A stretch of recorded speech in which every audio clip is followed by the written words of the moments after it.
Bueno, María, parece que todas las nuevas informaciones que estamos publicando nosotros, que están publicando otros medios de comunicación, complican el horizonte penal de Begoña Gómez, ¿no? Porque una de las últimas peticiones que hizo el juez Peinado fue interesarse por su pasaporte, entre otras cuestiones, para saber qué tipo de viajes había estado haciendo al extranjero y si de alguna manera ese delito por el que está siendo investigada, uno de los 5, que es el de tráfico de influencias, ella usó de alguna manera la condición de ser mujer del presidente del gobierno para poder hacer negocios. Y entre todos los países que están en la lista figura República Dominicana, que es un destino donde acaban muchas de las tramas de corrupción que ahora mismo tenemos encima de la mesa, y Begoña Gómez insiste en negarse a entregar de manera voluntaria su pasaporte. ¿Qué crees que tiene que ocultar? Pues no lo sé, pero si no tuviera nada que ocultar, probablemente lo entregaría, ¿no?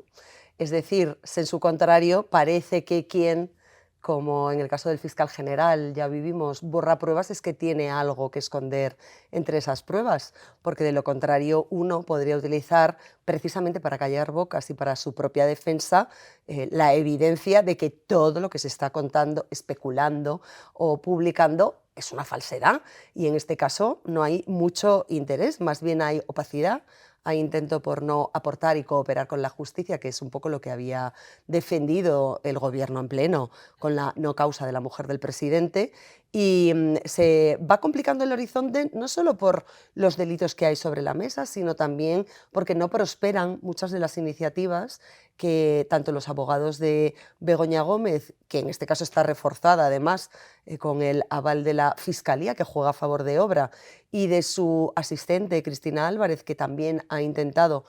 oponerse a ese trámite de entrega del pasaporte y que trataba de desacreditar la instrucción del juez Peinado, planteando una revelación de secretos por todas las cosas que se han ido conociendo, en especial algún auto, en concreto este que reclama los pasaportes, que se conoció por parte de la prensa casi antes de que ellas estuvieran notificadas. Pues la cosa no pinta muy bien para ninguna de las dos. Vamos a ver si al final, cuando se entregue el pasaporte, o bien de manera voluntaria o bien por la fuerza, no nos lo encontramos o bien con páginas arrancadas, porque yo ya me espero cualquier cosa, o bien que Begoña pueda tener un pasaporte diplomático, porque esto hay muchos altos cargos del gobierno Pero que ya lo se tienen y había sus apuntado que cónyuges. ella tenía un cierto tratamiento diplomático, Hmm, no estrictamente, pero sí cuando viajaba, ujú, que se beneficiaba de esa situación especial hmm. de ser la mujer del presidente del Ejecutivo, y entre otras cuestiones porque cuando se ha preguntado por los usos privados del Falcon y cuando se ha reclamado explicaciones al gobierno sobre quién lo utilizaba, para qué, si era con fines privados o con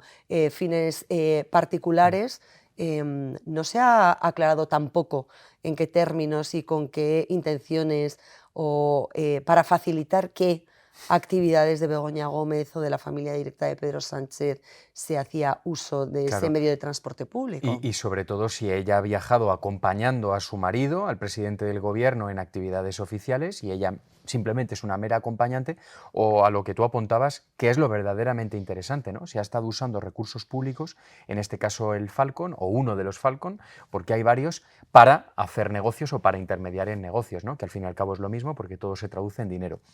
Pero una de las estrategias que está llevando a cabo Pedro Sánchez y su entorno político y familiar es dejar a un lado los Falcon, entre otras cuestiones, para empezar porque son limitados y los ministros y muchos otros altos cargos del gobierno también tienen derecho a usarlo, y sobre todo porque los vuelos de este tipo de aeronaves son muy fácilmente rastreables. Y la estrategia del PSOE de los últimos meses y sobre todo también de los últimos años consiste en, con fondos del partido, alquilar jets privados, aviones privados, cuyo gasto luego se carga al erario público, y de esa manera es mucho más difícil poder rastrear esos vuelos y sobre todo los acompañantes, ¿no? Pero lo que está claro es que Begoña Gómez viajó en numerosas ocasiones a la República Dominicana, que ahí hubo una serie de negocios en los que ella participó como mínimo como intermediaria a la hora de introducir a la consultora Inmark, que fue donde ella estuvo trabajando durante más de una década, consultora, por cierto, de la que fue accionista mucho tiempo después de salir de la compañía, mientras esa compañía estaba recibiendo contratos públicos. Y que la gran pregunta, que es que siempre volvemos a lo mismo, es si todas estas gestiones al final a la mujer del presidente le supusieron un enriquecimiento. Porque nosotros además en el debate publicamos hace ya varias semanas que había una investigación de la agencia tributaria hacia una de las personas de su entorno, hacia una señora que se llama Leticia Laufer, que es una persona de la máxima confianza de Begoña Gómez, forma parte de su círculo de amistades, que se la estaba investigando por un presunto pago de 2.400.000 euros que podía haber recibido de Air Europa, coincidiendo con las gestiones que hizo la propia Begoña Gómez tras el rescate, para acelerar ese rescate, ¿no? Y la gran Esa pregunta es dinámica, si ese dinero en realidad era de ella, claro, ¿no? esa dinámica la vemos habitualmente en otros comportamientos o en otras operativas que no son tan ajenas, ¿no? Es en definitiva lo que salpica a Zapatero con su amigo Julio Martínez, y como él cobra un porcentaje fijado en contrato del 1% sobre el rescate conseguido de la aerolínea Plus Ultra, y en esa misma operación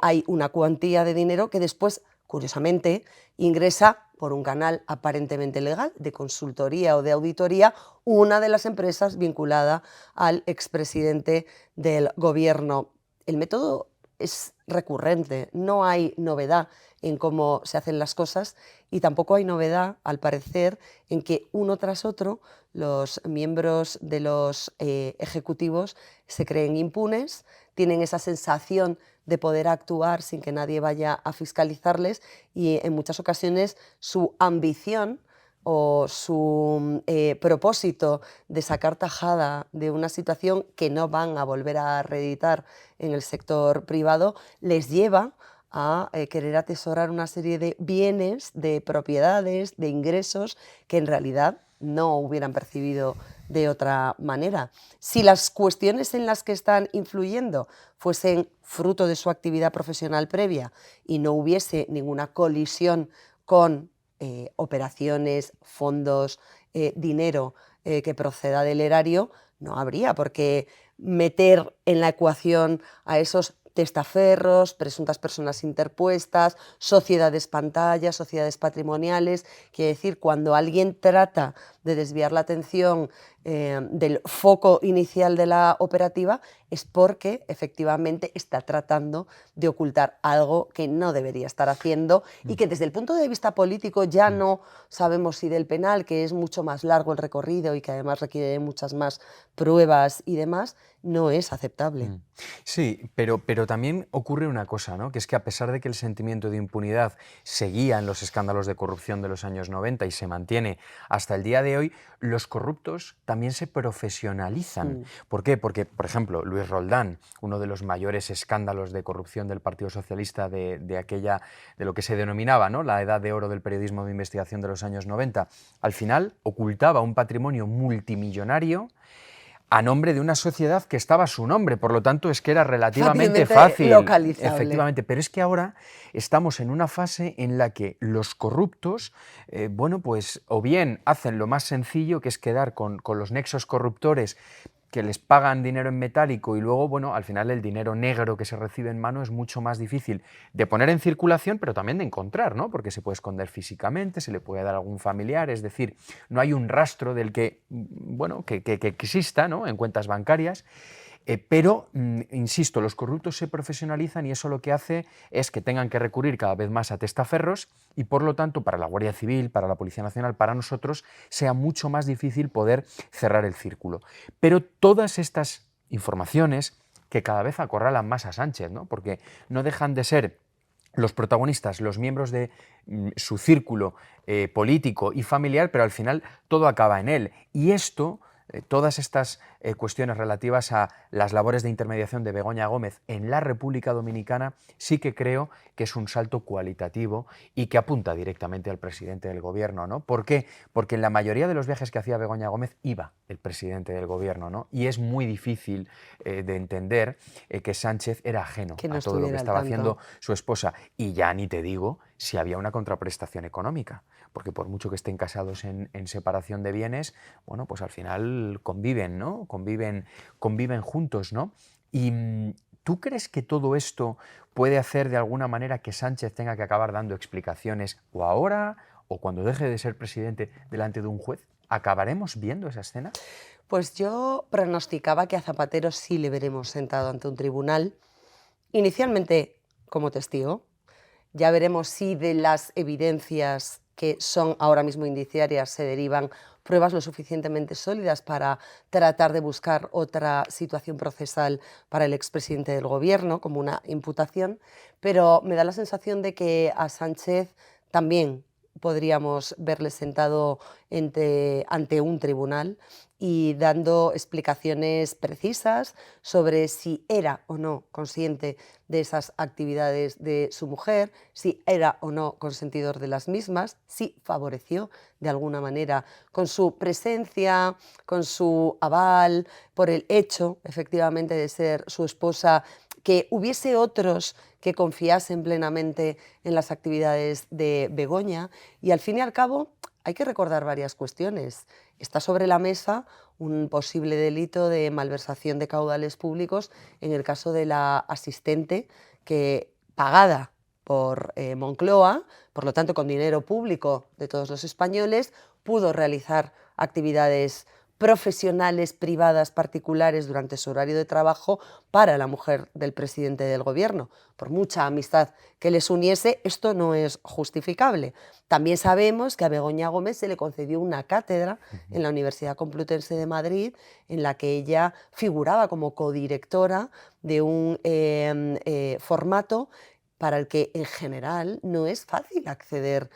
como usuario, digamos, de esa red pública de universidades y, por supuesto, mucho menos cuando no tienes una licenciatura o una titulación acorde con el grado de exigencia o con el nivel de aquellos a los que vas a impartir la formación. Sabemos además que su socio, mentor en esa cátedra era un empresario que multiplicó, como los panes y los peces, exponencialmente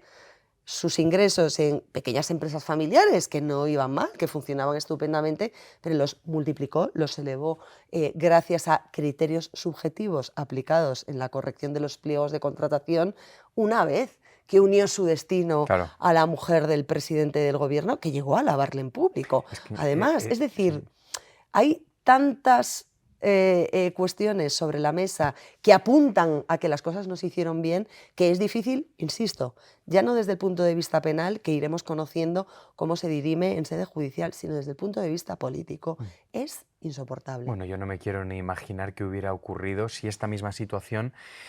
hubiera tenido lugar con el anterior presidente del Gobierno, ¿no? Con Mariano Rajoy y su esposa y su hermano y el secretario general del Partido Popular de aquella época, ¿no? O los dos anteriores, ¿no? Pero efectivamente, ¿no? Aquí hay dos planos, está el judicial, está también luego el político o el ético, pero con lo que ha ocurrido también esta semana, que Sánchez parece que mira hacia otro lado cuando trasciende que un miembro de la ejecutiva del Partido Socialista está usando un entramado de empresas con testaferros y además ubicadas fuera de España, en el extranjero, con la única finalidad de pagar menos impuestos, y eso choca directamente con lo que en su día dijo el presidente sobre que echaría de la ejecutiva a cualquier persona que hiciera precisamente Le costó el esto. puesto al ministro Maxim Huerta Por al principio de todo, en por la ejemplo, legislatura. pero no le pasó factura ni a Nadia Calviño, que tenía exactamente lo mismo, ni, por ejemplo, al gobernador del Banco de España, ¿no? Y exministro, a José Luis Escrivá. Pero al final Begoña Gómez tiene un problema muy serio, ¿no? Porque ella durante